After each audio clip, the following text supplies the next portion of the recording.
All right, so here we are. We're under the hood of a 6.7 Powerstroke diesel. This is the 211 to 213 models.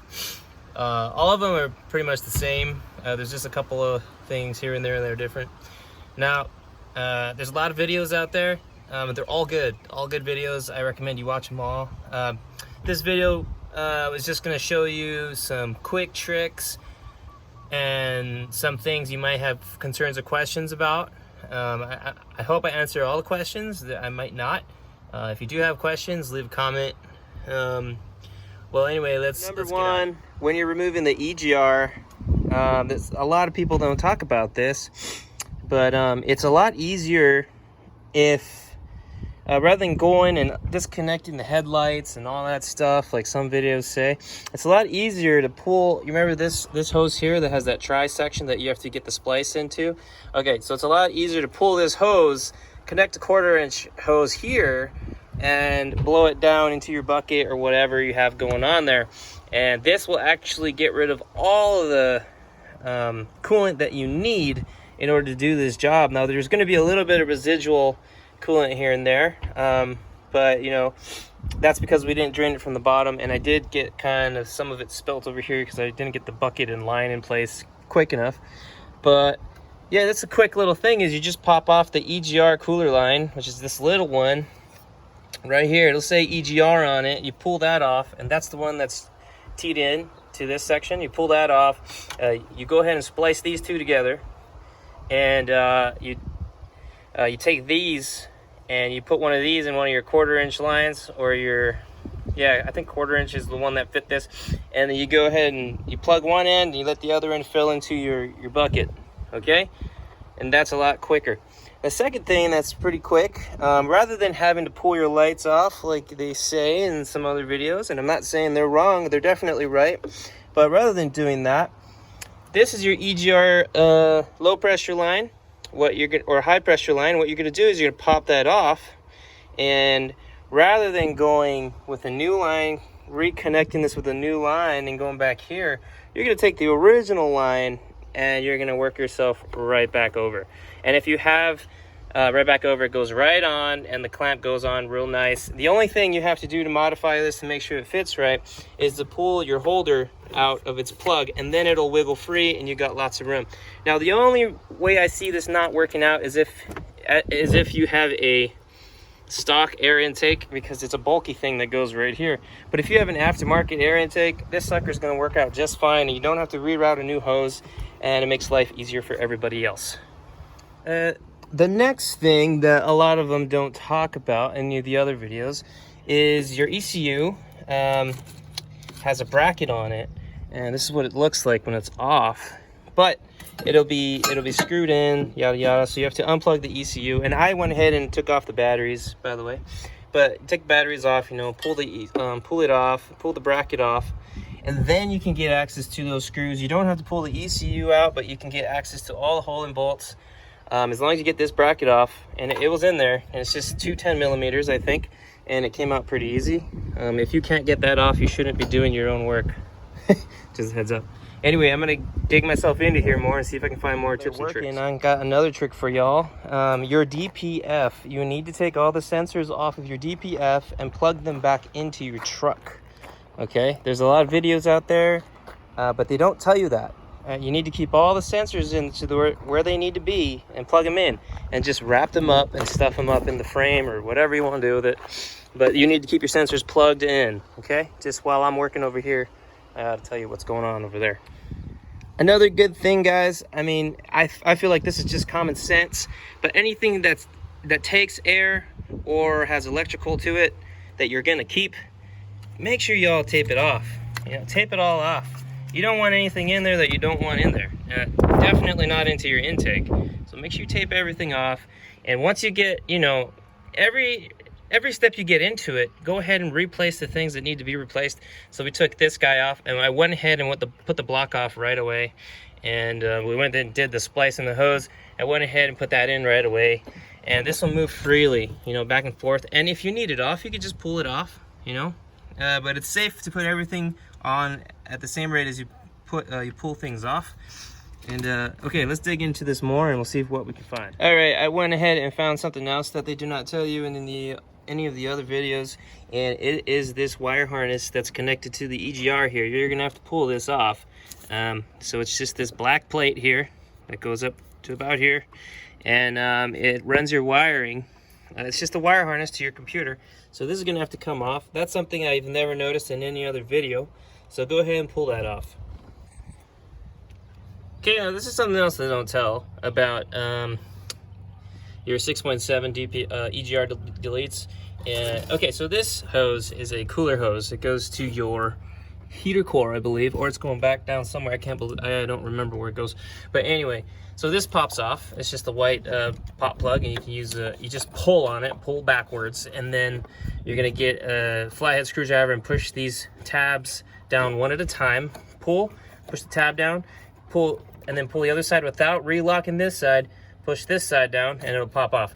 Now, with this, you're gonna pass this over the EGR like that, and we're gonna get to that infamous 10 millimeter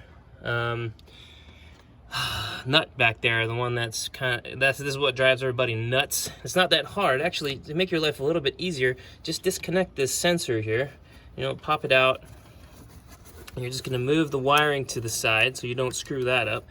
Now the sensor's here, you don't have to take that out. Now what's gonna make your life a whole crap ton easier is if you get yourself a 10 millimeter ratchet wrench like this. Whoop, whoop, whoop, whoop, whoop. Now this is gonna make everything. This is gonna make you happy. And I found that it's very easy to get this in there and crack it open. And then you're gonna ratchet it down until you can get that hook off. There's a little tab that's hooked on to that thread. If you've seen the other videos, you know what I'm talking about. And there are the 2011 models that it's not a hook anymore. It's a solid tab, so you might have to cut it. So we're gonna see which one this has. Loose, and something I want to point out here. This sensor, the harness for it, is gonna be on the front side. It's gonna be on the front side of the sensor. So what I did to make things easier is I had to actually snapped off the retainer, this plastic push pin. I just went ahead and loosened it, got it off anyway. If you're more professional than me, then it probably won't break when you do it. But anyway, so I got that off, and then I passed the harness to the back side of the sensor after unplugging it. Okay, so that's probably going to be the best thing for you. It's going to make as much room for you as possible. And this one is not the hook style, so I can't just pass it up and over. So I'm gonna have to unthread the whole screw going out and then slide it out as I pull the EGR out. Unfortunately, but the 2013s and early and older models are the type that have that bracket that's solid. It doesn't have the hook. So we're gonna have to just, unscrew the whole screw and then pull the whole EGR out of there without cutting. Hey guys, don't be scared to use some WD-40 on this guy. I just want you to see how long this is gonna take, because this is all the room I have. Up, down, that's it. Up, down, that's it. So I gotta unscrew this nut, and there's like a bajillion threads on this thing, just like that. So it's gonna take forever. So to make things a little bit easier for yourselves, just get some WD-40 or PB blaster and shoot that stud so you can get this thing out. Whew. Give me about 10 minutes to get this thing off. Jeez. It is an infamous 10 millimeter. Now, when you do crack this EGR puller, I still have to get this guy off. But when you pull it out, do me a favor. Don't forget to plug back in that sensor. I have people call me up and their 6.7s aren't running right. It's because they haven't plugged that sensor back in. Now, that you can miss that because you're going to be all excited that it's all done and stuff. But yeah, make sure you plug that sensor back in. Another thing, guys, you don't want to be working on these things cold. You want to warm this truck up a little bit, I don't know, let it run for about 5 minutes before you work on it. You want to get those bolts nice and comfy where they're at, or to a point where they can just pull out, because a lot of these things can just snap. I've seen a lot of the videos where the bolts had snapped. But a lot of that, I believe, is because they didn't run the truck first. Now that it's warm, the bolts are going to want to stretch, and that's good. You want them to stretch. You want to stretch out of the holes. But we're not going to just go straight up with them. We're going to pull them up, shoot WD-40, and put them back down. And then we're going to pull them up, shoot a little bit of WD-40, and pull them down, because they can still pop if you don't get the WD-40 down in those holes. All right, I'm gonna get you. And I'm talking about these guys back here. These are the guys that always break. Now I shot some WD-40 on it, or PB Blast, whatever you guys use. I like WD-40. It's worked for me in the past, so that's what I'm gonna use. And I'm gonna make them loose, pop them up a little, put some WD-40, put it back down, and then I'm gonna pop them back up, put some WD-40, put them back down. I'm gonna work that WD-40 in there before I pull them up. Now remember guys, I warmed this truck up before I started to work on it, so the interior is nice and warm, but these exterior areas where these bolts are colder, they're cooler, so they're tougher, a little bit more dense, and that's what you want. You want the interior bolt, the threads to stretch a little bit more than the outside. So here's what I'm doing. Now watch. I'm gonna pull it up. See, it's moving. I already broke it free, coming up. Now I'm gonna shoot WD-40, and then I'm gonna put it right back down, because we're getting that WD-40 back in the threads. Okay, I'm gonna pull it back up. All right, got it up. Let's get some WD-40 in there, or whatever you're using. Okay, and we'll put it back down. Now, it just saves us a lot of time and hassle. I just don't want to have to deal with rethreading anything. So make sure the truck is warm, and before you do it, shoot it prior to doing everything else so that it soaks. And then when you get it cracked open, or you're gonna shoot it right before you get a ratchet on it, and then when it cracks open, shoot it more and put it back in, because you want that WD-40 to just penetrate the whole thing. I did this about 3 times, out and up, and now it should be good to come out. I'm gonna rip it up here. I can do it with my finger, it's so loose. That's what you want. Now this is a 2013. It's got 90,000 miles on it. This is the exact mark where these things start to break. And it came up smooth. And I'm telling you, it's because I warmed up the engine first, and then I blasted it. Let it cool down. I blasted it before I did anything. And then 15 minutes into the job, this is now where we're at. We're getting it. And then you do what I said. All right, now I'm gonna get the other one. And that's how you do it. Just, it came out flawless. So, you know, when you see nuts and bolts breaking, you know, it's usually because the prep isn't right. But don't worry about it. I mean, everybody does it their own way. I just like to do things so that I don't have to do it again, you know?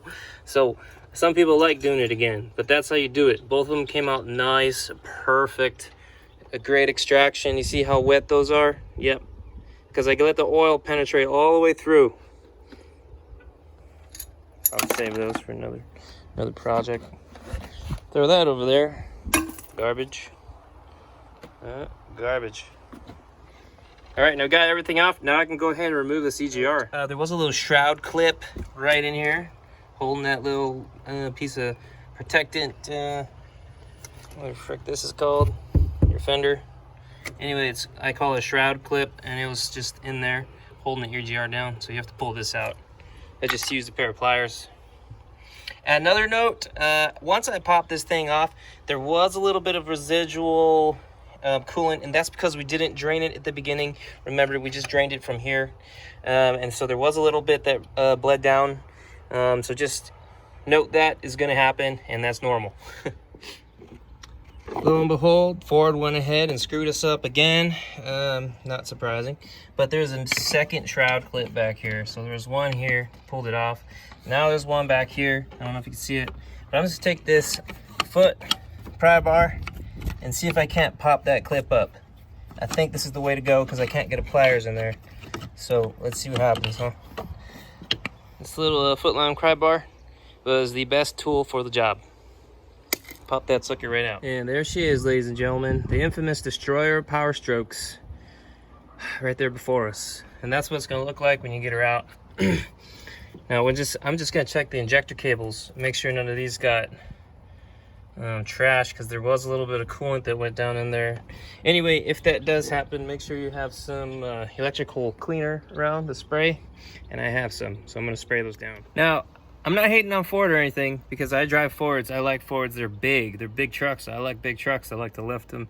I like to drive the biggest thing on the road. It's not the biggest truck on the road, but hey, I like my Ford. It's comfortable, it's cozy. But the biggest problem with them is their mechanics suck. So the reason why I'm doing this EGR delete is because I had my truck in the shop for some warranty work, because there was a leak and I had the warranty back then. Anyway, I got the truck back and I had more problems with it. So I'm gonna go cancel my warranty, but in the meantime, I gotta get this EGR out and things like that, because there is a blow-by in my turbo somewhere. The mechanics didn't put it back together right when they did the oil leak. So it's a good thing the EGR is out. It's gonna give me a lot more room to work on the truck.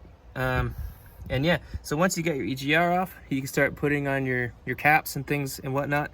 I really hope this video helped you out. The reason why I'm not doing more for y'all, because this is just to help you, you know, tips and tricks, things that they don't tell you in other videos that I've found to be useful. Like a big one was that coolant hose that can go straight back into the reservoir rather than taking off the headlights and putting that sucker on. That would have taken a lot more time. And I'm not showing you this part, just putting on the block offs, because there are more block off videos out there, you know. I'm just trying to make this a original video. And you know, at the end of the job, just make sure you reconnect everything that doesn't have a spot. Everything should have a spot. Now look at this EGT. This thing was super dirty. Now you know my truck needed it, so yeah, good thing we're cleaning it all up. Now that's gonna go plug back into the exhaust there. And that's on another video though. You can go find that on YouTube. So yeah, like I said earlier, hope this thing helped. And you know, go nuts with your 6.7s. Oh, dudes, another thing, okay, when you buy a tuner, especially if you don't know what the heck you're doing, you have to buy a tuner that says DPF delete on it. It has to be specific for your truck, whether it's a Cummins diesel, Powerstroke, or if you're running a Duramax. You have to be specific to the truck. I mean, there are diesel tuners that are tuned to most trucks. They have tunes on them. And another thing, if it's cheaper than 600 bucks, it's probably not worth a shit. You know, you have to buy a $600 tuner to get a DPF delete. So if you're buying a $300 tuner, it probably doesn't have a DPF delete tune on it, and you'd have to buy one later. Or you'd have to download a tune. And you know what, looking for tunes, downloading tunes, dude, it's a pain in the butt. If you don't already have a dyno and you can't write your own tunes, get a DPF specific delete tuner. It should say DPF delete tuner on it. If it says diesel tuner or 6.7 tuner but never says anything about EGR or DPF, don't buy it. It's supposed to say at least DPF tuner. Most DPF tuners will already assume that you're taking out the EGR, so you just need to buy something that says DPF tuner. Like I said, if it says diesel on it, it might be for your diesel truck, but it's not going to help you with your deleted things. Now, this is just trial and error. Things that I've done. Spent $400 on a cheap tuner, didn't work. I had to buy a $600 tuner anyway. Now I'm going to take my cheap tuner and throw it on other trucks. Luckily for me, I'm buying an older, a 7.3 truck, so I'm going to put that tuner on that. And you know, the 7.3s don't have any of that DPF nonsense, so you don't really need a DPF delete tuner. So like I said, make sure you get a specific tuner that says DPF delete on it. Now, if you don't do that, you're just gonna drive yourself nuts trying to figure out why your tuner's not working. And that's why. You have to buy a DPF tuner. All right? Okay, have fun. And I'm sure you can figure out how to put it all together if you took it off. So, I mean, throw away that EGR. You ain't gonna need that no more. But, or sell it to someone that might want it. But yeah, now I'm gonna just put the blocks on, put the computer back together, and fire her up. One more thing, your pyro sensor, dudes, comes back from the stock pyro sensor that was there. It's already plugged in. Some people will go under the truck and grab another one, but this one reaches just fine. You just have to take some clips out, okay?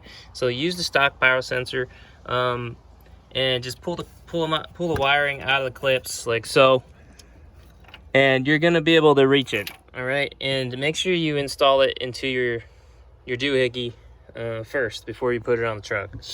Another thing, you can reuse your old gasket, so don't lose that, and put it right back on there, okay? Okay.